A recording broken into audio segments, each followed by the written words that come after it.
Greetings once again, my friends, and welcome back to another episode of Why We Geek for August of 2017. I know things are a little late right now, but if you've been following the events on my channel, you'll know exactly why. Or if you've been following the events of the podcast, you'll know exactly why. But we're officially caught up as of right now, at least when I get this up. Welcome to Why We Geek, the show where we take a particular facet of geek culture and just analyze it, show our love for it, show our passion, maybe even talk the negatives. We have done that in the past, but most of the time we're going to be sticking to the positives here. And tonight we have, I'm recording this tonight, sorry. And tonight we have a unusual, or not a game per se, not a movie, not an anime. We have a series of games, which is funny because last month we covered a series of games, which will probably never get an anniversary ever again. But this one is going to be celebrating yet another one. In fact, it's 25th this year. We're a little early on it, but we're going to try and celebrate everything that is Sonic the Hedgehog. And of course, I am not alone. Obviously, I do a panel of 3 usually for these episodes, and we only go for about an hour. But let's go ahead and introduce the panel that I have. First of all, it's basically the Geek News panel because all of these people have shown interest and passion in Sonic the Hedgehog. So first of all, let's introduce Stephen Romney of Studio Ghost, Utah. Romney, how you doing tonight? Aside from, the sniffles. Well, doing fairly well. Kind of getting over a pretty nasty bug that set my own projects back considerably, but luckily I'm on the mend and able to talk again, so I'm able to be here tonight. This is what happens when we speak ill of Castlevania, and that's what, because here's the way that this is going to work in the timeline, is you guys will know that the July episode is Castlevania, and then today is Sonic the Hedgehog. So at that point, we spoke ill of Castlevania, and that's what happened. Unfortunately, Romney inherited Dracula's curse. Well, that and eating the wall chicken probably didn't help. It probably didn't. And also the holy water that lights on fire. Yeah, that didn't help either. Yeah, do not use it as a seasoning. Bad idea. No. It's really not a garnish. It's really not. And of course, we're also being joined by the Shadow Blazer himself, Alex Short. How are you doing tonight, Alex? Because we're going to be talking about a wonderful subject for you. Yeah, I'm quite excited. Technically, we're actually a year late. The 25th anniversary was 2000. Oh, so this is 2016. This would be the 26th? Yes, we're 20. We are 26 years. As of June. As of June. Okay. And just making sure on the days. So yes, we are. Okay. We're celebrating the 26th anniversary. My apologies. See, this is why I brought the Shadow Blazer on. He can figure out all of these Sonic details for me. But so I'm sure we have material that the Shadow Blazer is going to be awesome, or is going to be more than awesome to talk about. And I can't think of a better way to start this than the way I usually do with Why We Geek episodes, and that is your first contact with the Sonic the Hedgehog series and what made you what about that made you come to love it so. And so I've actually, you know what? I usually start these things off, but I'm going to hand it over to what I've actually put in my own videos to be the truly passionate Sonic fan here. So Shadow Blazer, what was your first exposure to the Sonic the Hedgehog series? And then what about it made you just come to love it as much as you do? Well, my first exposure was Sonic the Hedgehog on the Sega Genesis. I don't remember all the exact details because I was still pretty young at that time. I don't know even how old I was back then. Probably anywhere from 4 to 6 years old, maybe. Hard to say. I don't remember the exact details where we got it, who got it, because I have an older brother who could also buy video games under his own power. I'm sure by that point I had an older sister. I don't think she was quite old enough to, go out and shop on her own, but we also had parents. Well, $60 was also expensive back in the day, so. Yeah, I mean, adjusted for inflation now, that's quite a bit of money. So, but we had the Sega Genesis. We also had the Sega Master System, but yeah, we were kind of a Sega family for a while before we got our SNES at some point. And I got it on the Sega Genesis. My sister really did most of the playing at first. I mostly just kind of watched and I observed what she did, and I would pick it up when I could. And I slowly but surely learned how to play it for myself. Okay, so yeah, that's a little interesting. So you let her kind of teach you how to play it, and especially considering when you look at Sonic, it's not necessarily the most advanced of gameplay. All right, it's not like 6 buttons of framework. It's almost as simple as Mario. I would say it's a little bit more complex because you have a speed mechanic too. But you let her do the job. It is very intuitive. So did you? Yeah, absolutely. Did you eventually play Sonic yourself, or did you was your first picking up like Sonic 2 or something? I'm pretty sure it was the original that I picked up and played on my own. When I really kind of got the hang of it. This was decades ago, so everything's really fuzzy, but to the best of my recollection, I can recall playing Sonic the Hedgehog, then playing Sonic the Hedgehog 2 in that particular order. Do you remember by chance what exactly drew you in to watch it? Was it just it was colorful, or that it looked fun, or anything like that? I'm sure it was. It's bright, it's flashy, it's a video game. I was young, so video games were interesting to me. And again, just watching my older sister play it, because she and I would always play video games together, or I would just watch her play video games from time to time. I was always around video games with her usually in the proximity, so it's just sort of like, she plays it, I'm gonna play it. Okay. I guess I'll go next on that one. My first exposure to Sonic the Hedgehog was a little bit later than the original. I actually didn't get my first access to Sonic the Hedgehog until Sonic 2. And the reason we didn't was because way back when, how many people actually remember this point? Blockbuster Video or a couple of other rental stores wouldn't just let you rent games, they would let you rent consoles. And in particular, we didn't go the Blockbuster route because it was expensive. It was expensive as hell. You actually had to put a credit card down, so just in case you damaged the console, you paid for it, kind of thing. So we went to a little mom and pop shop right next to Blockbuster called Gamer's Edge, and they didn't necessarily put the credit down, but you did have to pay a little bit more to rent the system. And that was actually a really great way for us to get access to not only the Sega Genesis at the time, but also the TurboGrafx 16. Because we actually played a lot of that too.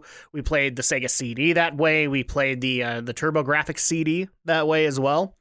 And my first exposure was Sonic 2 when we rented the Sega Genesis, and they had a bundle going on at that time where if you purchased it, you got Sonic 2. You purchased Sonic 2, but you also got Sonic 1 for free. And so we played Sonic 2, and our family absolutely loved it, and that in turn led to us getting Sonic 1 as well, and then we just I got immersed in the series. My older siblings kind of trailed off. They were gone after about 3. And the thing that obviously brought me in was, it was, to me, at least in my perception as a kid, it was Mario advanced. Because it wasn't just Mario, because you did mess around with platforms, but you were doing it faster. And to me, for some weird reason, that clicked as, this is Mario hard mode. And so at that point, I became like this diehard Sonic fan and never touched Mario for a long, long while, because I was going to play the hardcore console, right? I was going to play the advanced console, and I knew that I was a good gamer because I could master Sonic the Hedgehog 2. Alex is flabbergasted at this point. He's never heard the story. But that's no, what I haven't. I'm surprised. That's basically what happened. People will notice over this show that young Drac compared to old Drac was, well, off in his own little world. Let's just put it that way. So that was kind of my first exposure, and obviously my reason for playing it was I was hardcore. Do you see now why I'm not hardcore anymore? And also Stephen Romney. So what was your first exposure to the Sonic series, and then what was it that brought you in and kept you a Sonic fan? All right, well, I'm kind of the young buck in this scenario, where I came into the series even later. However, my first exposure wasn't actually through the games, it was through the cartoons, oddly enough. I didn't actually see Sonic Sat AM, but I did see the other Sonic the Hedgehog cartoon. That was when I first heard of the character.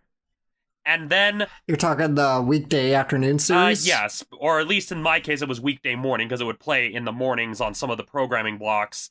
It was just one of those... It wasn't really on a block I regularly watched. I wasn't like a religious fan of it. It was just one of those, it's usually on ahead of a show that I actually want to watch, was usually the arrangement. The first time I actually got into the games wasn't until a little bit later on. This would be put it around early 2000s. Now, here's how it actually started. Some of you may recall back when kids programming blocks on Saturday mornings were a thing that almost every network had, there was one called the Fox Box. And one of the contests they had was, oh, watch this block, write down all the code words, send it in, and the grand prize was $10,000. And so I was staying at my dad's house. It was for my younger brother's birthday. We were staying at my dad's house, and we were watching it. I was writing down all the code words so that way I could send it in. Filled out the envelope. My dad literally drove me to a post office so that I could put the envelope in. And my siblings were just like, oh yeah, you're never going to win anything. No one ever wins any of those. Lo and behold, a couple of weeks later... You did not win! Now, let me finish. I did not win the grand prize. I did not win the $10,000. But this was still a moment of vindication where they said, oh yeah, you're not going to win anything. No one wins anything. Lo and behold, a couple of weeks later, I get a letter from 4Kids Entertainment, the company that ran the Fox block, back when they actually did some decent stuff. And I get this letter saying, oh, guess what? You didn't win the grand prize, but you just won the first prize. And what was first prize? Games based on all of the shows they showed on the Fox box. So that included the Ultimate Muscle, Legends vs. New Generation, Teenage Mutant Ninja Turtles for PS2, Kirby, Nightmare in Dreamland, and Sonic Adventure DX. Now, that was the first Sonic game I actually sat down to play, and as someone who had kind of had passing knowledge, I knew of the games. My family was very much a Nintendo family, so we hadn't really played them. I mean, I tried like a Dreamcast version of it once at a Nickelcade, because they had like a Dreamcast embedded that you would put nickels in to basically play for like a few minutes. And so I got Sonic Adventure DX, and when I started playing it, excuse me, the two things that drew me to it, I mean, first there was the sense of speed. So I guess actually three things. The first was the sense of speed, the fast pace of the level design. The second thing was the cast of characters, because Sonic Adventure had not just Sonic. You played as Sonic, Knuckles, Tails, one of my favorite kind of forgotten characters, E102 Gamma. And then to kind of dovetail into the third thing, the thing that really made me stick with the series, was the music. I mean, imagine as a kid, you played through all the different characters, and then you suddenly see, oh, what's this Supersonic level? And so you play it, you see the cutscene, and then as you're getting ready to fight Final Chaos, you hear the it was mind-blowing. Yeah, no kidding. I mean, I've said it numerous times on me and Alex's YouTube channel that Adventure will always be one of my favorite Sonic 3D games, and it's because of the music that did that. I mean, I'm not even the biggest fan of rap, and I actually like the Knuckles theme from that, so I completely understand that one. But I think, Alex, we now need to hand the hat over to Romney, because it sounds like he's luckier than me at this point. Okay, yeah, we might need to do that. Well, yeah, it was just funny. Like, when I got that letter, like, my older brother and sister were just like, oh, you're never going to win anything. And so as soon as I got that, I just literally went, ha! Ha! Ha! And I literally got the games. Granted, the only game out of all of the ones I won that I still have is Sonic Adventure DX. Mainly because Ninja Turtles lost interest, Ultimate Muscle got old really fast. We had, like, 3 other copies of Nightmare in Dreamland already. And so Sonic Adventure DX is the one I still have. And I remember a couple of years down the line, I had almost kind of like a Sonic-themed birthday one year. I don't know if it was I was in high school or junior high, where my siblings basically got me like 3 other Sonic things. I got Sonic Adventure 2 Battle, then I got the Sonic Mega Collections and played the crap out of those, although I still have yet to get all A ranks on Sonic Adventure 2 Battle because that stupid car level is impossible. It's okay. I've never gotten all the A ranks myself either. Not without cheating anyway. Yes, and so yeah, from there, between the music of the games and then the fast-paced gameplay, I was hooked. First, then came Sonic Adventure 2 Battle, then we got Sonic Heroes shortly after it came out, and then there was the dark times. Yes, there were indeed the dark times. We're not going to talk about the dark times just yet, though. So Alex, sheath your sword for a second. We'll probably get to those because, unfortunately, being a Sonic fan, you have to talk about the dark times. But before we do that, so now that people know where we got into the series, what would you consider to be your favorite in the series? Like, and I'll even let you expand if you want to do a 2D favorite and a 3D favorite. But yeah, your favorite game overall and why it is your favorite in the series. Like, what did that game do in particular that made you feel like that was where Sonic needed to go? For me, it's fairly simple. My favorite 2D one, and I'm not going to count in the modern ones just because I'm going to say, like, let's go full retro. In my case, you guys can do that if you want. I'm going to say Sonic 3 and Knuckles, because simply that, I think, was with Sonic 1, you could see they had a base design in mind. With Sonic 2, you could see that they pushed the bar a little bit. And Sonic 3, they pushed it to the absolute maximum that I felt like it could have gotten on the Genesis. Like, if they had done a Sonic 4, it literally would have been a rinse lather repeat of Sonic 3 to me. So I will always say that, like, my favorite 2D Sonic game is Sonic 3 and Knuckles. And then my favorite 3D game, I just barely said it. It's Sonic Adventure. And in particular, like, I'm not saying that there's a difference between Sonic Adventure DX and the original, but I'm going to say the Dreamcast version because, you know what? I'm going to give a nod to that damn console. It does not get enough love anymore. I mean, it does at Evo, but it doesn't get that much love on YouTube or anything like that. And so, I mean, and plus my first exposure to Sonic Adventure was on the Dreamcast.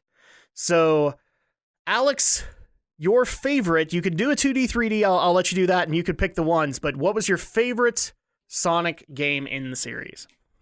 Yes, like you, this is a two split between two eras. My favorite of the 2D era, like you, is also Sonic 3 Knuckles. For me, as I'm still a fairly young kid, because I think that game was like 94, 95, so I wasn't terribly old, like maybe 8 or 9 or so. And actually a little less, but so that was like, whoa, blew my young mind here. Well, for one, I could play it a lot more simply and easily because it had a save feature where Sonic 1 and 2 didn't. You'd always have to enter a cheat code if you wanted to jump around in stages.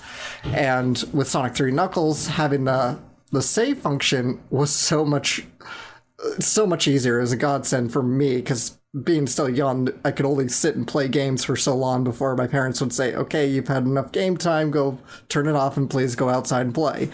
So it's like, okay, now I can come back to these stages whenever I want, and I can keep playing them all I want. So, and just seeing like the sort of first basic attempts of kind of storytelling in a very basic platform game, because even though we had a SNES, I'm pretty sure by this time, we didn't have any like the RPGs, so the idea of storytelling in video games to me was mind-blowing, and it was so groundbreaking and amazing. I've just never seen anything like it because I hadn't seen most of the games we had were, we had maybe like F-Zero, I think we had Super Mario World, we didn't have many games, so then most of them were like platforming games or like old 8-bit era retro games. Like I know we had like Wonder Boy 3 on Sega Master System, so I was mostly a platform guy, and so Sonic 3 Knuckles was the one to really expand my mind a little bit.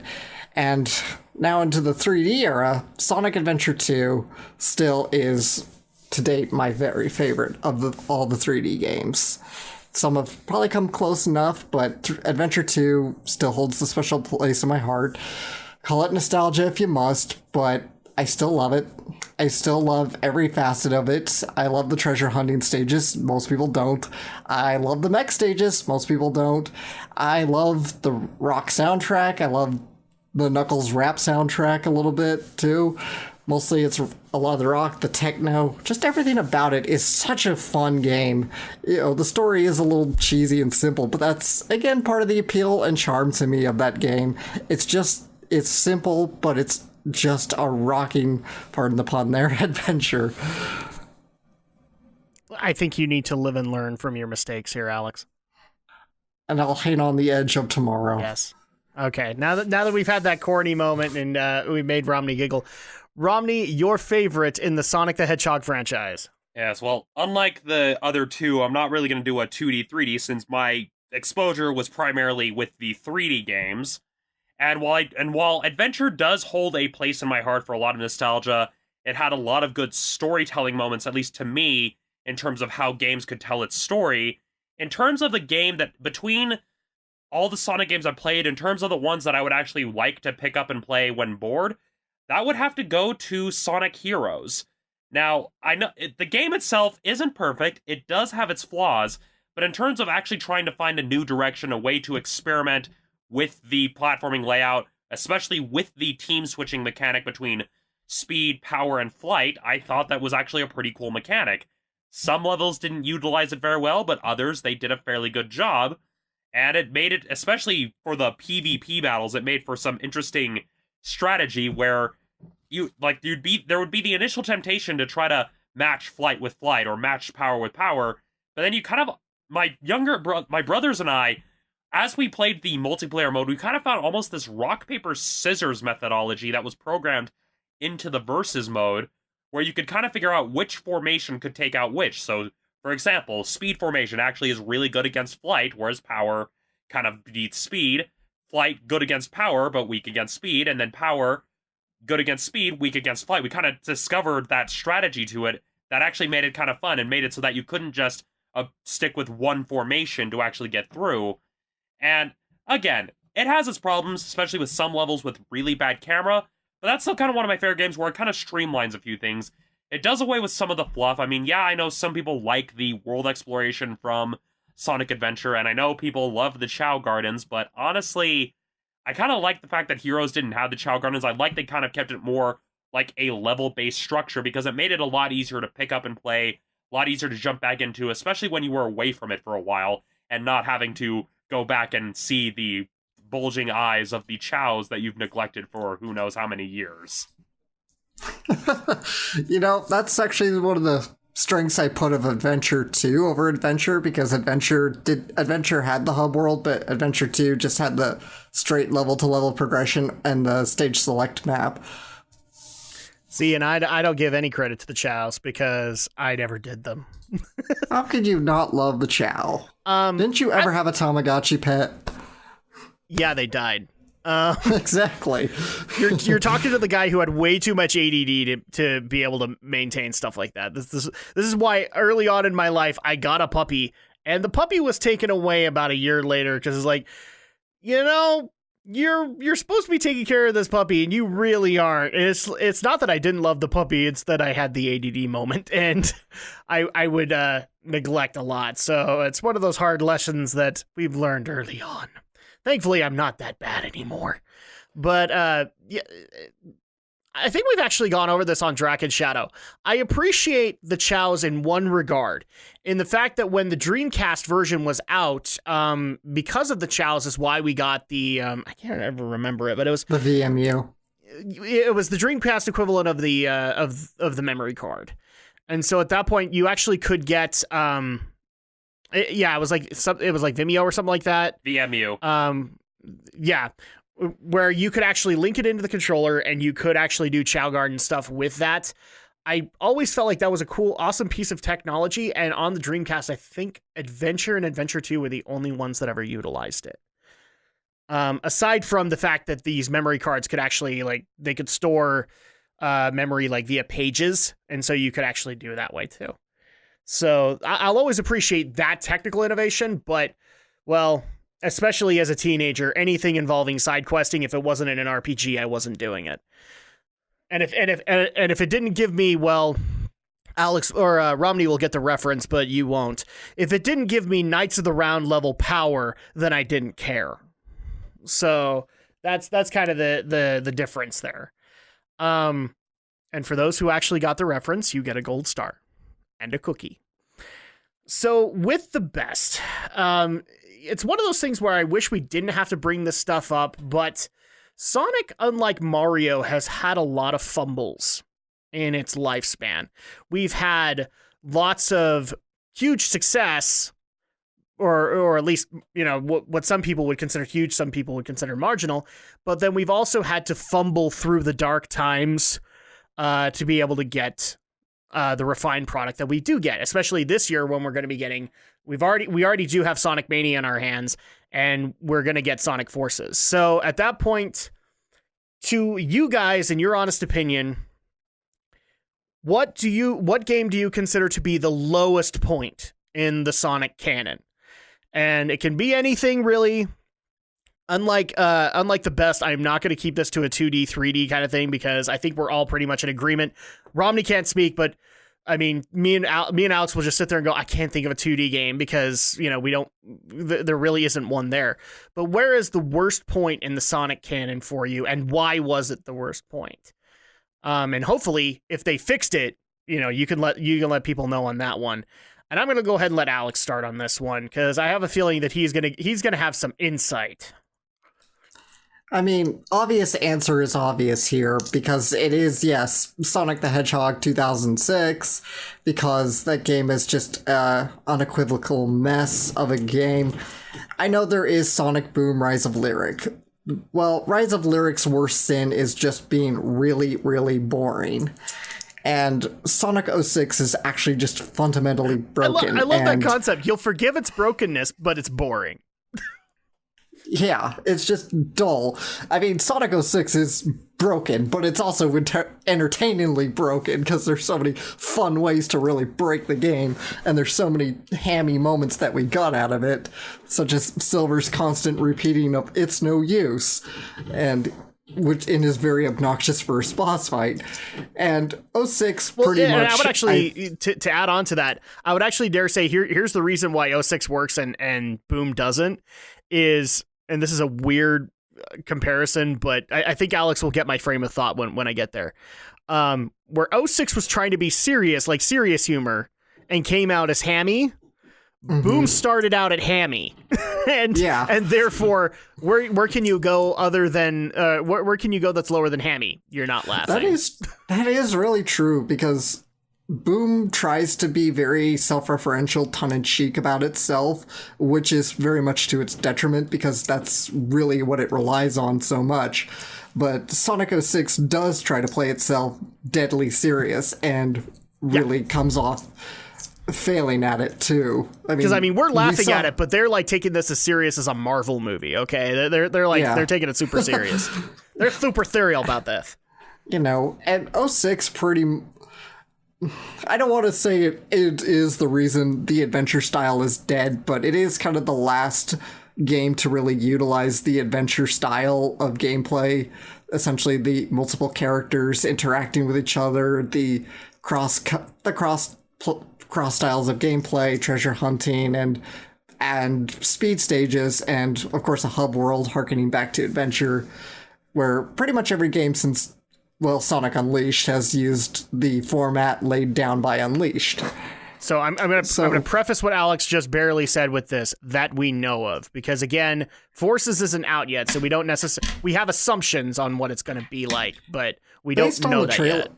Based on the trailer, Forces looks to play a lot like Colors, like a little bit of Lost World. I'd say the graphical styles are a lot like Lost World. Yeah, so at that point, like we'll know when we actually get there, but for all we know, they'll throw in like an adventure storyline too. And I don't want to immediately assume that this is where they're going just because based of trailers, because sometimes we do get thrown left hooks, and Sega is one of the companies that does it. That is true. So, I mean, if I could think of like a slight dishonorable mention, I wouldn't even constitute this as a really bad game per se, but there is Sonic 2 on the Game Gear / Master System. Again, I don't think it's particularly a bad game, it's just really stupidly hard. I remember that first level is punishing and unforgiving, especially with its boss fight, which is... The first boss fight you ever do is you're thrown into a third act, 0 rings, so you go to fight the level boss, you're placed on a slope, and you have to dodge a insta-kill bouncing ball, and also not fall into the little death pit, like, I don't know what it is, it's like a little skull thing that's like moving pincers around, and it's so hard. I mean, I know many people will say it's a lot more tolerable on the Master System, based on the version that we got in Gems Collection, I think it was, maybe it was Adventure DX where you could unlock it, it really wasn't much better. The Game Gear screen crunch didn't help much, but it certainly, I don't think the improved Master System resolution helped much more either. But again, I don't think Sonic 2 Game Gear is particularly bad, just a bit of an outlier black sheep. I think it has a really underrated soundtrack, though, as far as 8-bit Sonic music goes. It's a really great 8-bit soundtrack for our Sonic game. All right. So you say this is not so much a dishonorable mention, so the official dishonorable mention would be Sonic Boom. Yes. Yeah, probably. For me, the worst point that I've actually come across in Sonic canon, well, it's got to be a tie a little bit, because I really, like, when I played this game, I saw Sonic 06 in the wind and saw that this was where they were probably going to go.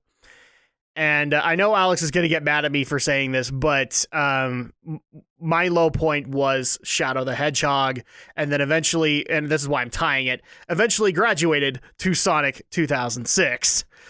I'm so glad you bought that off of me. Oh, wait, you didn't buy that off of me. It wasn't worth a dime. You just gave it to me. Yep, I just gave it to you. I said, get it out of my house. And the reason I say that is just because if you look at the way that the storytelling was going for Shadow the Hedgehog, you could kind of see Sonic 06 in the wind, where they were going a more serious angle, but they didn't realize what they were actually given here. I mean, the way I know how to explain it back in the day, it was like, to me, in my logic, it's like trying to write Mario in the middle of New York City. Oh, wait, that's happening later this year. I guess I've already determined that Super Mario Odyssey will be bad. But no, it was trying to take itself way too seriously. And Sonic has been serious in the past, but it's always had that referential, happy-go-lucky kind of nature that's about as flippant as the Hedgehog himself. So yeah. At that point, that's why I'm saying, like, with Shadow the Hedgehog and the way it was written, you could literally see Sonic 06 happening. Yeah. You could. Especially considering how it's not too much of a jump. Yeah, especially considering how they backpedaled on what I thought was a pretty good plot twist. I mean, because again, it was another Christmas present when I got Shadow the Hedgehog, and I thought the plot twist of, the Shadow we've been playing as an android created by Eggman, I thought, that's actually a really good plot twist. Completely undone by the last story because, oh no, it's actually really Shadow, and I'm just like, you didn't even have the balls, Sega. You didn't even have the balls. Yeah. I even saw that ending. I'm like, oh wait, this is a whole new twist on Metal Sonic. This is amazing. And then no. Okay, yeah, I won't. Shadow the Hedgehog might constitute a guilty pleasure for me. I still will defend the game to an extent. I'll definitely agree. The writing is awful because it's trying to tie up a lot of loose ends from Adventure 2, but in the process just ends up opening way more plot holes than it needs to be. But I still found the game relatively enjoyable. Because it uses the health bar mechanics from Sonic Heroes there, so I like the gun mechanics because that you really made a lot of quick work of the bosses. I liked the whole Chaos Blast and Chaos Boost, especially the Chaos Boost because it would propel you through the stage, but at the same time, it would never be so low as to drop you over a bottomless pit or anything dumb like that. No, that came later in Sonic 06. Yeah. That came later, but the Chaos whatever it was called, jeez. You can tell I haven't played the game in a while. Right, where it would speed you along through the Chaos stage. Control. I always found that really fun. Yeah. Yeah, it was the Chaos Control, you're right. So that was always fun, and again, it always stopped you right where it needed to. It never threw you into an enemy. It never dropped you over a pit. So it was always a great way to make quick work of certain stages. But Shadow has flaws, but I still think 06 handles everything a lot worse because 06 is a bad story and, well, very broken, bad gameplay. Yeah, and that's why I'm saying, like, with the writing, you could easily see Sonic 06 in the wind. From Shadow the Hedgehog. I know that I'm trying to remember, did Heroes come out before Shadow? Yeah, Heroes was before Shadow. So then at that point, then we had the writing just kind of go downhill from there, and unfortunately, I would actually dare say, and we've we've debated this numerous times, Alex, but I like, aside from gems here and there, I don't think the writing really has recovered. It's branched off into new and interesting paths, but it hasn't necessarily recovered. Romney, what would you consider to be your worst point in the Sonic universe? Well, aside from the obvious that's already been thoroughly shellacked by Alex, I'm actually trying to rack my brain to think if there was like a close second, because again, 06 was the start of the dark times. It was also an unfortunate casualty of what I like to call the year that Nintendo ruined Christmas. Because, again, I've told this story in passing before, but this was the Christmas where nobody came out looking good, and it all started because of Nintendo's practice of creating a shortage of Wiis, and in a bid to keep the Xbox 360, my older brother begged us to go into the GameStop and find one game that we would try to play on the Xbox, so that way we would actually keep it instead of returning it or selling it. And one of the game that my younger brother chose, we both chose Sega games, oddly enough. I chose Phantasy Star Universe, and he chose Sonic 06.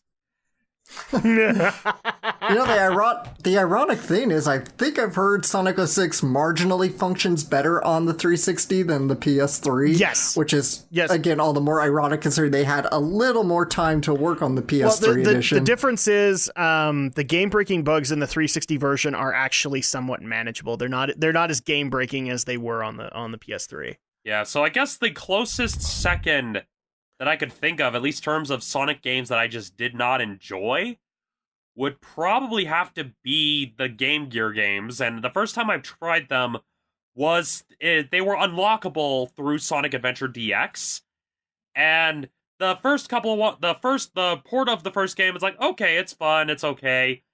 Then Sonic 2 is like, okay, it's okay. Sonic Drift, I basically started checking out because I'm just like, okay, this is nothing.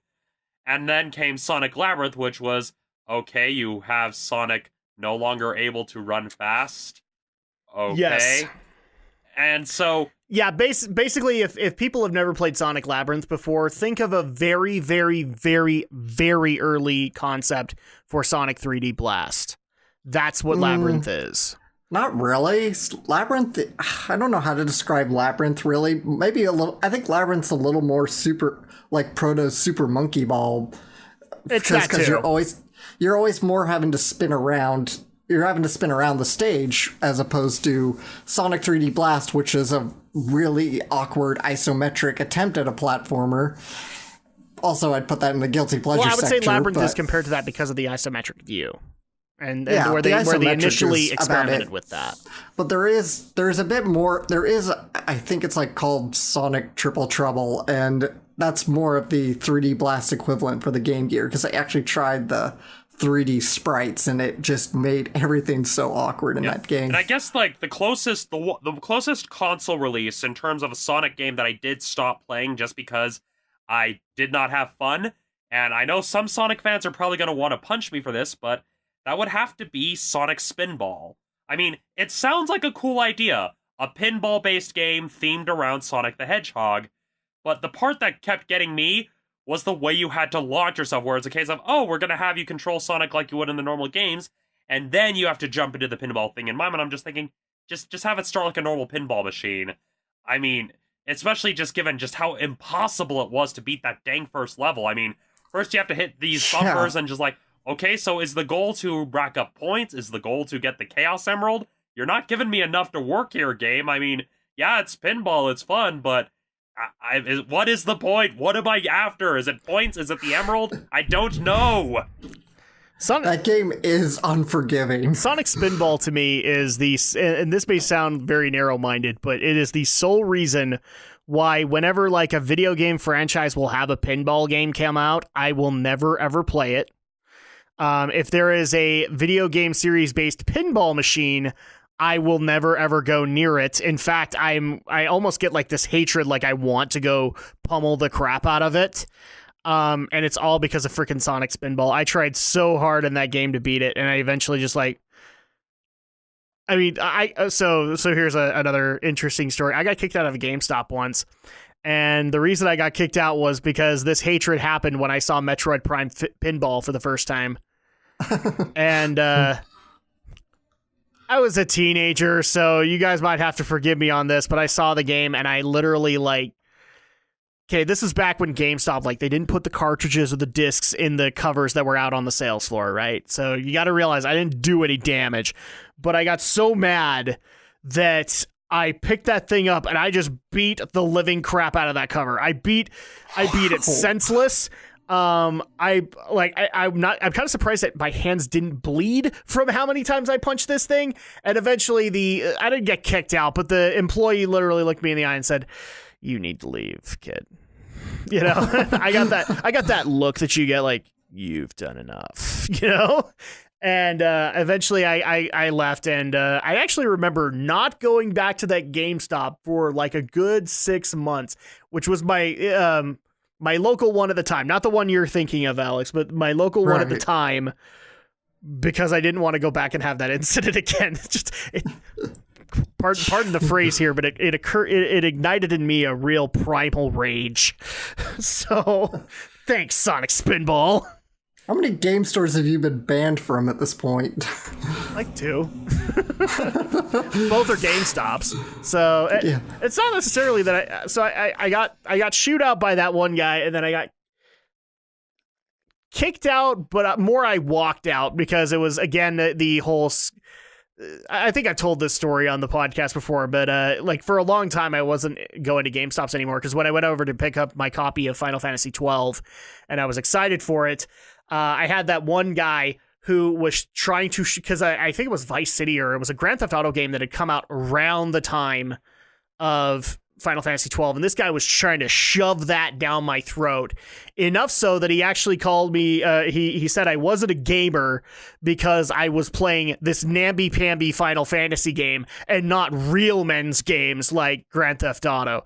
So at that point, him and me did have some words, and I eventually the manager stepped in and said, "Look, we're not supposed to do this, but come here. You're 2 minutes away from the release, so come here, pay for your game, get the hell out." and that's what happened there.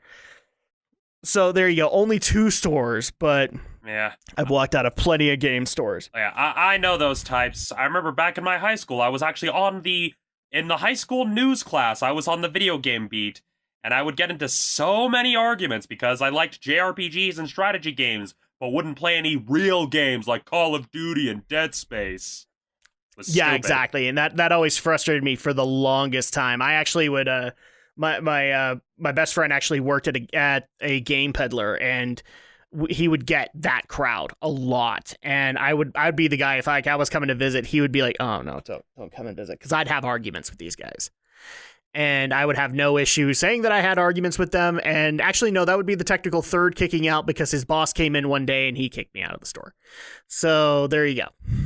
Yeah. That happened. But anyway, back to Sonic. Yeah, because I don't want this to all be, Drek has a really weird childhood, and why on earth is he still alive?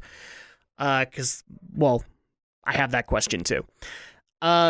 The next thing that I actually want to get into is, Sonic is actually one of those very few franchises that has breached past games. They've actually been able to get a TV series going. In fact, there's been Sonic movies rumored for years. I remember at one point, I think Universal wanted the license, but didn't want to pay for it, or didn't want to pay the amount Sega wanted for it. Obviously, the Eddie LeBron indie Sonic movie was rumored for a while there, and if you guys don't know who Eddie LeBron is, he did a indie movie of Mega Man way back when that was okay. And so a lot of people liked the idea of him doing Sonic the Hedgehog. The problem was the budget was immediately killed because he wanted Jaleel White to play Sonic, and his budget wasn't all that great, and I think Jaleel pretty much killed it. So, considering how, I think they were going for like a 2 full-hour movie, or a full 2-hour movie for it, and Jaleel's budget was what killed the movie there. And even now, to this day, I hear like DreamWorks would like to pick up Sonic the Hedgehog, and other companies would like to pick it up. So at that point, first of all, what do you consider to be the best entry into other media that Sonic has had? If you want to step outside of TV, you're able to do that. But then also, like, do you, in your honest assessment, I'm going to go off the assumption that Sonic Boom is canceled. Okay, because I haven't heard anything recently on that doing well on Cartoon Network. But do you honestly think, like, should Sega, if they have the money, continue to pursue TV series, movies, things like that with Sonic, or do you think that's a bad idea in that case? Let's go ahead and start off with Romney here. So what you consider to be the best outing that they've done with that, and do you consider that to be something that Sonic should consider in the future? Well, to answer the second part first, to be honest, the forays into other media are probably the things that are keeping Sonic as a franchise alive. Because even when you had the various bad games, some of these other outings, because I mean, between the TV shows like Sonic SatAM, Adventures of Sonic the Hedgehog, Sonic X, Sonic Boom, out of all of them, I think the best iteration outside of games is probably the comics. Now, granted, the comics, they're a bit inaccessible. They do have a great deal of lore you have to kind of wade through. Luckily, the Archie comic digests that they started selling in supermarkets make it easier to at least pick up and read Sonic comics, and it's a case of, okay, well, it's basically doing what superhero comics used to do, where they're just fun, exciting stories that aren't trying to, bog themselves down with a bunch of pointless social commentary. The comics, sometimes, when they hit their stride, the comics are really fun comics to read and really enjoyable, and are probably, it shows a great deal of more respect for some of the ideas that the games have introduced than even Sega has been willing to give them. I mean, think of all these side characters that have more or less been, for lack of a better term, killed off or exiled, that the comics have more or less kept alive and relevant. Granted, people have, lampooned the fact that those characters mysteriously disappear, but the comics found a way to still keep them relevant, while not necessarily, giving them their own series. It's very much a case of, okay, well, yeah, they're still part of this universe, they're just off doing their own thing, and occasionally you see some of the adventures with them, with, Mighty the Armadillo, or the other members of Chaotix. And so, out of all of it, the comics are probably the best non-game Sonic media out there. And this is coming from someone who used to be a diehard fan of Sonic X until the second half, where they were back in their world. You had Chris coming through the portal, but he was an adult, but then he became a kid again. That was where the series started going downhill in that regard. So, the best non-game media outing for Sonic has to be the comics. Yeah, I completely neglected to mention the Archie comics run. I mean, for crying out loud, you can actually say that not only was Archie able to keep Sonic relevant all of these years, but also Mega Man to an extent, because, I mean, Capcom's never doing anything with that franchise, and the recognition that the Archie run has gotten, including the merger that they did, because I think it was Sonic meets Mega Man. Yeah, that was amazing to be able to see. Well, yeah, because they did Worlds Collide, and then there was a sequel series to that as well. I don't know what the sequel one was called, but I know, the first one was called Worlds Collide, which was basically, well, it basically took what would basically be a video game story, the villains of both Mega Man and Sonic teaming up to take over the world, and, well, Sonic and Mega Man having to team up to face said baddies. It's something that you could see as a game. They just said, well, we're not game developers, so we'll do it as a comic. Exactly. So, I would actually dare say my favorite entry into the Sonic canon outside of games. I do like the Archie run, but I will always have a soft spot in my heart for Sonic SatAM. I've always loved that show. I actually do have that series. I was thinking, do I have that series? Yeah, I do. Just because of the amazing decisions that they did with that. I mean, when you think about the games, Robotnik or Eggman, whatever you want to call him, has always been kind of a comic villain kind of thing. But same thing with Bowser. This one actually decided, no, we're going to go the serious angle. We're going to make Darth Vader with a mustache. And it worked out so well. And also having the expanded amount of characters, which I think were inspired by the Archie comics. The characters like Sally, Antoine, and all of them came from there first, and then we got the SatAM show. Actually, it was the opposite. It was the SatAM show first, and then the comics were meant to tie in with SatAM, and then they kept the story going after the series was canceled. There you go. So Sad AM always holds a soft spot in my heart. I love a lot of the stories that they've actually been able to pull off. And this has actually been to my detriment because I don't know how many people have come out in YouTube comment sections and said, you like Sad AM, Erico, you like Sally, Erico, you're a furry. And I don't know how you got that leap in logic, but you got there. And I guess I appreciate that. Do I think that they should continue in media? I'm usually the proponent of, as long as you have a good story and you have a good idea behind it, I have no problem at least giving it a shot. So, I mean, if they wanted to do a whole new Sonic series, I mean, I gave Boom a shot, and I thought Boom was actually really good considering the comedic factor. Just if you wanted Boom to be a serious series, it wasn't going to be. And I was okay with that. So I'm always usually the proponent of, like, if you have an idea, put it out there and let me see it, and then I'll determine whether or not it works. I mean, for crying out loud, I didn't have a problem with the Ratchet and Clank movie, and I knew nothing about that series until that movie. Alex, where do you stand on it? Like, what's the best media outing outside of video games, and do you think that they should continue that formula? Well, most of my knowledge of any of their extra media outside the games is mostly just been the whatever's on TV. I've never read any of the comics myself, so I can't really comment on those. As for sort of a favorite, I suppose, yeah, of course, I grew up with Sonic the Sad AM show, and I loved it back then, and yes, contrary to me busting Drax chops on a stream a couple weeks ago, I still do like it. I still enjoy it. It still holds a real soft spot in my heart, and I still like it. But you know what also holds a soft spot in my heart is the weekday afternoon series. Chalk it up to nostalgia, chalk it up to rose-tinted glasses, all you want. I still like it.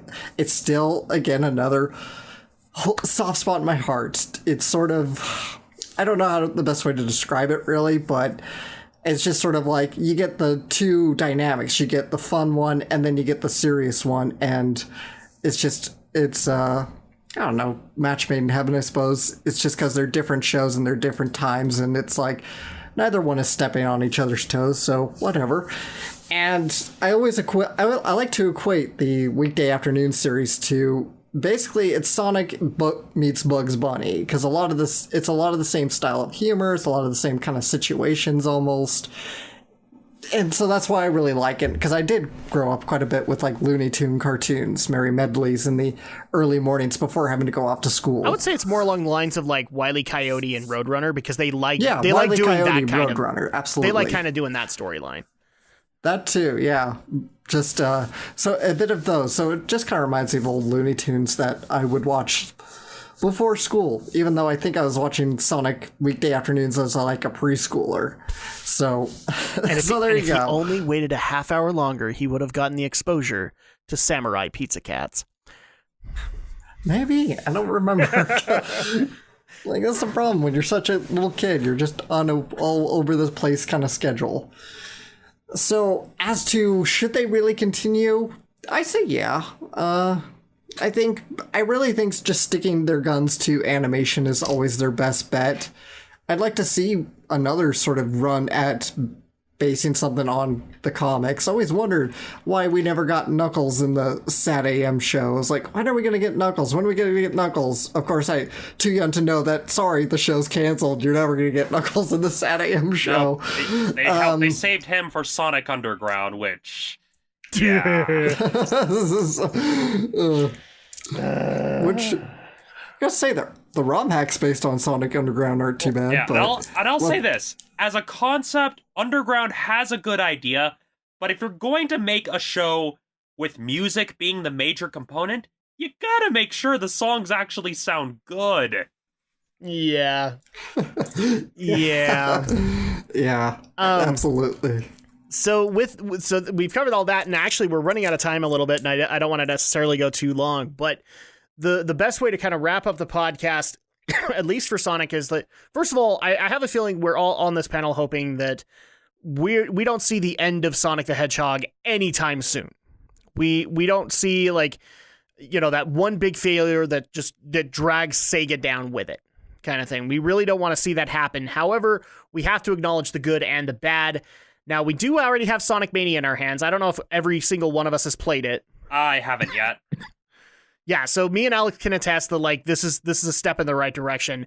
But we also have Sonic Forces, and we don't necessarily know what's in the future for Sonic the Hedgehog. And so at that point, if you were so the way I'm gonna put this is, do you have hope for where Sonic the Hedgehog is going in the future? Do you hope to be able to see it as an awesome franchise that continues on for as long as it can possibly go? And if you were in the boardroom when they make decisions for a brand new Sonic game, what would be that number one thing you think they need to do to bring Sonic back to his heyday? And I think we got to start off with the expert here. So, Alex, if you were in the boardroom, what would be that one thing you would tell them that they absolutely need to do to bring Sonic back from the grave? Oh, good luck, because our fan base is so divisive at this point. I'm not sure that we'll ever be able to... The fan base is never going to agree with you on what you pick. Yes. Even the people who agree with you are immediately going to say, well, that's not how I would want to do it. So you're free on this one. We're giving you the free pass. Yeah. So, as terms of personal preference, I'm going to join a chorus, even though people will be like, ha, you were so dumb. But yes, I do want a true, proper Adventure 3. With this back to the old similar gameplay style. Even though I don't hate the boost to win formula entirely, I don't hate a lot of the mechanics set by Unleashed, but I do just kind of miss some of the old adventure mechanics. I'd love to make a game similar to Adventure 2, back to the kind of old rock soundtracks. I mean, we've still had some rock splattered here and there, but I feel like a lot of it's been replaced by more standard MIDI orchestral, synth orchestral type music, or auto-tuned cash songs. So I'd like to just see that kind of go back to the proper Adventures formula. And I'm not saying it has to be exactly like it, right? I wouldn't mind like shaking up some of the gameplay elements. It doesn't have to be treasure hunting and mech stages all over again, or God forbid fishing again, but just sort of, again, in that style, the multiple characters converge onto one grand story where you become Super Sonic and take down the ultimate evil once till the next adventure. Okay. For me, it's fairly simple. I mean, I've always said it this way, but I'm going to add an extra little bit here because I can solve it for you too. And that is, I've always, like, I'm not going to get into the whole character argument because the way that I'm assuming on this angle is like you can solve this by doing this. Is level design. Level design has always been kind of an issue when it comes to Sonic the Hedgehog, especially when we made the transition to 3D. I would actually dare say like very few game franchises have made a clean break to 3D. All of them have had issues, but a lot of them have moved past those issues and been better. Mario's been able to do that. Sonic, not so much. Sonic has still had some hiccups here and there in their level design. So I would constantly be hammering the whole level design thing, learn how to do level design, learn how to do 3D level design, 2D, all of that stuff so that we know how to make these right. And my solution is very simple. You have a bunch of indie developers who are making ROM hacks and fan games right now that are amazing at level design. You want to know how I know that? Sonic Mania. Sonic Mania was made by one of these guys, and he got hired by Sega to do remakes and all that fun stuff. So there's your solution. If you want to have ideal level design, bring in these guys who have made these awesome levels, and that's going to be the way to be able to keep Sonic going, I think both in 2D as well as 3D. And here's the thing. I think if they actually do fix that concept, Alex, you might get it, Adventure 3. And maybe even an Adventure 4, if they can actually make that work. If they can finally make that smooth transition into 3D. Romney, to wrap things up, if you were in the boardroom at Sega, what would be the first thing that you would say that they could do to reinvigorate the Sonic franchise? Well, aside from making sure they set aside enough time for quality assurance, because that would be the first suggestion, is make sure you get all the bugs worked out before you ship it out the door. I think this is a given, yes. Yes, and especially with the camera, because we've all have encountered the demon of bad camera angles in one way, shape, or form when it comes to Sonic. But in fact, you know what? Gaming industry, quality assurance. Look it up. yeah. And so the two big things for me, like, firstly, the music. You got to make sure the music is good, because again, the Sonic franchise, even the bad games, had really good music. Even 06 still had really good music. And so that's the first important thing, is making sure you have really good, really catchy music, because the Hollywood style fake score thing, that's not memorable. It's just boring.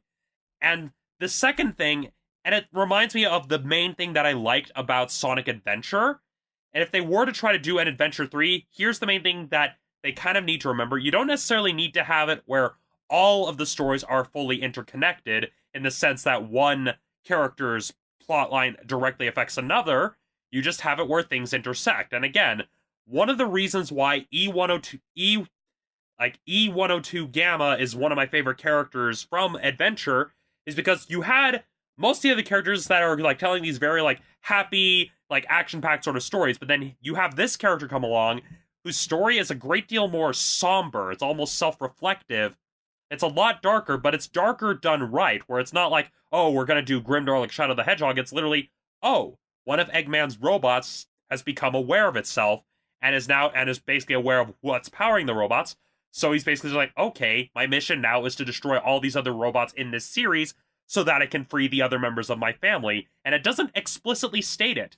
That's the beauty of it. It doesn't straight up say, oh, my family is trapped in there. It's just like, you just have the memory flash and he's just like, new mission, next target, E104 Delta. And you see him go through each robot in the E series leading up to the final battle against Beta. And just that final battle, just all of the emotions, almost without dialogue even, just the sheer drama of it is literally brother against brother, like fighting. You basically have the one brother that was pretty much neglected and remodified by Eggman because he lost the initial test battle, then souped up and powerful, and then at the end of the battle, like I remember, like I was actually moved where you literally have it where Beta is defeated, and then the next thing you know, Gamma literally falls apart and explodes, and you're just like, wait, what? But then you see the two flickies that were trapped in the respective robots fly off, and it's just like, oh, they're free. It's, I guess, to kind of bring it home, you need to know it's not just about like what message you're trying to convey. You need to make sure that the story you're telling with your game, even if whether it's an adventure mode or not, you need to be mindful of what emotions you're trying to invoke. And Adventure was really good at that. I'm not saying you have to be like Hideo Kojima, but just something simple as knowing what type of emotions you're trying to evoke and making sure that if you're going to have a game where you're playing as different characters, have those experiences feel different. I mean, that's another reason why the adventure games work so well, is that, okay, when you're playing as a different character, it's not like, oh, you're not just playing as Sonic with a tail skin or Sonic with a knuckle skin. Each character plays differently.